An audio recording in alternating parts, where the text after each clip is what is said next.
We have Russian forces coming in from the south, landings in the area of Odessa.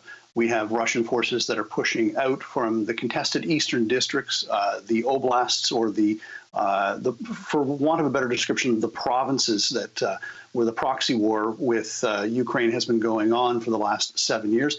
And we have Russian troops that have crossed the border from Belarus. Essentially, what they're trying to do, Heather, is they're trying to squeeze the Ukrainian military into a pocket and destroy it. Vladimir Putin pretty much made that clear when he said that he was looking to demilitarize Ukraine. So that is the overall objective and why we're seeing such a broad campaign.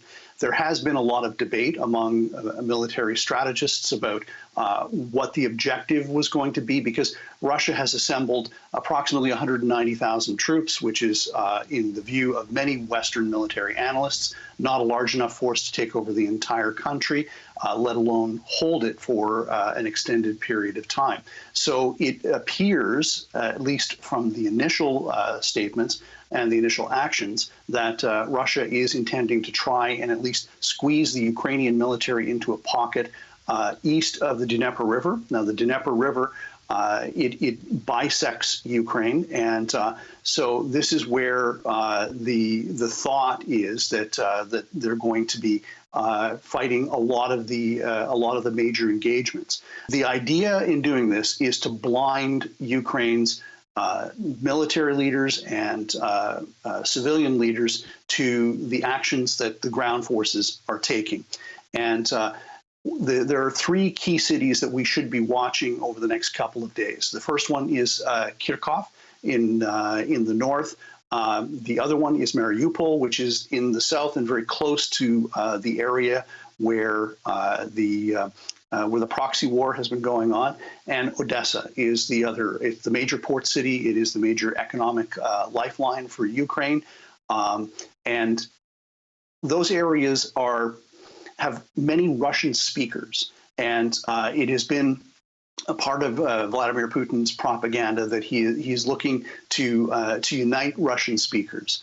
And so those three areas are going to be bellwethers for how well the Ukrainians are managing to stand up to the Russian invasion, because they're key objectives for the Russians, and how quickly they're overrun or how they hold on is going to be very important for us to watch in the next few days.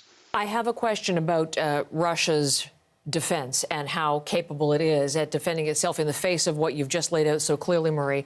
But I want to bring in, you have some breaking news about Canadians in Ukraine, which I'd like to turn to first before we continue.